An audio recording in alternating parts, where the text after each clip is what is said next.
Hello guys, स्वागत है आपका मेरे यूट्यूब चैनल कॉलेज विद निशा में। आज हम एमएड का थर्ड पेपर पाठ्यक्रम के अध्ययन का कुछ क्वेश्चंस देखेंगे, क्योंकि आज आपका एग्ज़ाम है। तो आज हम कुछ इसके एमसीक्यू क्वेश्चन देखते हैं। ये क्वेश्चन इंपॉर्टेंट है, आप इनको एक बार देख लीजिएगा। तो क्वेश्चन नंबर 1 है, पाठ्यक्रम विकास प्रक्रिया किन बातों का संगठन करती है। ऑप्शन ए, क्या सिखाया जाए। ऑप्शन बी, कैसे सिखाया जाए। ऑप्शन सी, कितना सिखाया जाए। ऑप्शन डी, उपरोक्त सभी। तो option D is right answer, उपरोक्त सभी। नेक्स्ट क्वेश्चन, टायलर ने पाठ्यक्रम विकास के प्रश्न कितने चरण में बताए हैं। तो option A 4, option B 5, option C 6, option D 7। तो option A is right answer 4। Question number 3, Wheeler के अनुसार पाठ्यक्रम किस आकार की भांति होता है। तो option B is right answer वृत्त।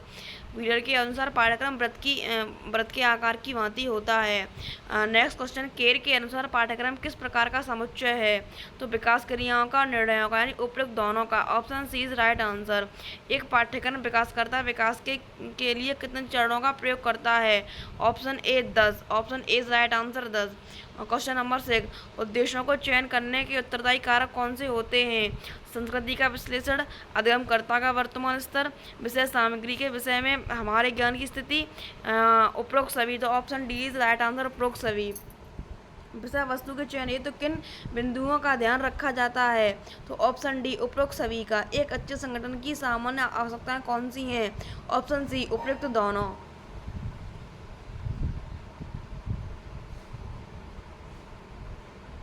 पाठ्य वस्तु का संगठन सामान्य रूप से किन शिक्षण सूत्रों पर आधारित होता है। तो ऑप्शन डी, उपरोक्त सभी पर। स्मिथ ने पाठ्यक्रम में कितने क्रम बताए हैं। 4। स्मिथ ने पाठ्यक्रम के 4 क्रम बताए हैं। Option A is right answer. पाठ्यक्रम में विषय सामग्री के संगठन हेतु किन विधियों का प्रयोग किया जाता है। तो संकीर्ण विधि, प्रकरण विधि, इकाई विधि, उपरोक्त सभी। Option D is right answer, उपरोक्त सभी। पाठ्यक्रम का स्तरीकरण में छात्रों की किन योग्यताओं को रखा जाता है। प्राथमिक, माध्यमिक, उच्च माध्यमिक, उपरोक्त सभी। Option D is right answer, उपरोक्त सभी। क्वेश्चन नंबर 13, व्हीलर के अधिगम अनुभव के चयन हेतु किन बिंदुओं पर बल दिया गया। ऑप्शन ए वैधता पर, ऑप्शन बी व्यापकता पर, ऑप्शन सी विविधता पर, ऑप्शन डी उपरोक्त सभी। तो option D is right answer, उपरोक्त सभी पर। क्वेश्चन नंबर 14, विभिन्न अधिगम अनुभवों के पारस्परिक संबंधों एवं तारतम्यता को क्या कहा जाता है। Option A is right answer, प्रतिरूप। नेक्स्ट क्वेश्चन, मूल्यांकन में किन विशेषताओं का होना अनिवार्य है। उद्देश्यों के एक साथ उपयुक्तता, व्यापकता, पर्याप्त नैदानिक मूल्य। ऑप्शन डी, उपरोक्त सभी। तो option D is right answer, उपरोक्त सभी। रुचियाँ कितने प्रकार की होती हैं। तो रुचियाँ 2 प्रकार की होती हैं। Option A is right answer.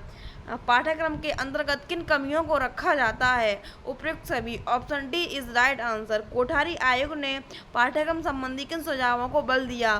सेवा का प्रशिक्षण देना, विज्ञान शिक्षा पर बल, हस्तकार्य पर बल, उपयुक्त सभी। Option D is right answer, उपयुक्त सभी।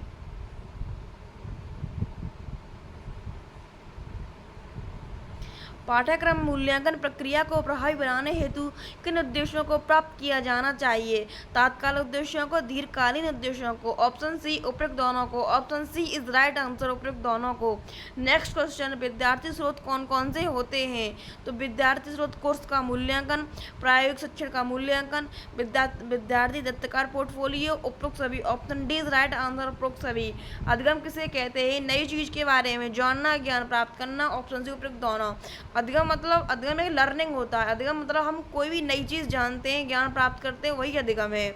अधिगम यानी लर्निंग। तो इसका आंसर होगा उपयुक्त दोनों, ऑप्शन सी। अनुभव और प्रशिक्षण से व्यवहार में परिवर्तन ही अधिगम है। यह कथन किसका है। Option A is right answer. यह कथन गेट्स का है। नेक्स्ट क्वेश्चन, अधिगम पुराने अनुभवों के फलस्वरूप व्यवहार में होने वाले अपेक्षाकृत स्थायी परिवर्तन है। यह कथन किसका है। यह कथन हिलगार्ड का है। Option A is right answer. अधिगम की विशेषताएं कौन कौन सी होती हैं। तो अधिगम एक प्रक्रिया है। अधिगम व्यवहार में परिवर्तन है। अधिगम अनुभवों की एक नई व्यवस्था है। उपयुक्त सभी। Option D is right answer, उपयुक्त सभी। अधिगम के क्षेत्र में किन तत्वों का प्रयोग किया गया है। तो अधिगम के क्षेत्र में अनुभवों का, ज्ञान का, कौशलों का, उपयुक्त सभी का। Option D is right answer, उपयुक्त सभी का। अनुभव एवं प्रशिक्षण द्वारा व्यवहार परिवर्तन को अधिगम कहते हैं। यह कथन किसका है। यह कथन गेट्स का है। Option A is right answer. अधिगम की विधियां कौन कौन सी होती हैं। अभ्यास द्वारा, करके सीखना, सूझबूझ द्वारा सीखना, उपयुक्त सभी। तो ये option D is right answer, उपयुक्त सभी। सहकारी अधिगम के मुख्य अंग कौन कौन से होते हैं? खेल द्वारा अधिगम, समूह अधिगम, सांस्कृतिक कार्यक्रम, उपरोक्त सभी। Option D is right answer, उपरोक्त सभी। राल्फ टायलर ने पाठ्यक्रम मूल्यांकन के कितने अवयव बताए हैं? उद्देश्य एवं प्रयोजन, प्रयोजन से संबंधित अधिगम, अधिगम, अनुगम। Option C is right answer, उपरोक्त दोनों। टायलर ने प्रयोजन को पहचानने के कितने स्रोत बताए हैं? समाज, छात्र, विषय वस्तु, उपयुक्त सभी। Option D is right answer, उपयुक्त सभी। तवा मॉडल के गुण कौन से होते हैं? लोकतंत्र की प्रतिभागिता, अध्यापक की प्रवीणता। ऑप्शन सी उपयुक्त दोनों। Option C is right answer, उपयुक्त दोनों। नेक्स्ट क्वेश्चन, सिलर के पाठ्यक्रम विकास मॉडल के कितने सोपान हैं? तो option A is right answer, 4। Next question, Saran पाठ्यक्रम मॉडल किसने विकसित किए हैं? तो वाई शरण का। सरन पाठ्यक्रम मॉडल वाई शरण ने विकसित किया है। Option B is right answer. Miller Seller model की अवस्थितियाँ कौन सी हैं? प्रेषण अवस्था, संचालन अवस्था, रूपांतर अवस्था, उपयुक्त सभी। Option D is right answer, उपयुक्त सभी। मुक्त कक्षा मॉडल के अनुसार पाठ्यक्रम किन तथ्यों पर आधारित होना चाहिए? छात्र की रुचियों पर, छात्र की आवश्यकताओं पर, छात्र की अभिवृत्तियों पर, उपयुक्त सभी। Option D is right answer, उपयुक्त सभी। ये आपका लास्ट क्वेश्चन है। नेक्स्ट क्वेश्चन 18, पाठ्यक्रम के विभिन्न पक्ष होते हैं? तो पाठ्यक्रम के विभिन्न पक्ष 6 होते हैं। Option A is right answer. Thank you guys, आप ये एक बार देख लेना तो आपको ये हेल्पफुल रहेगा। Thank you.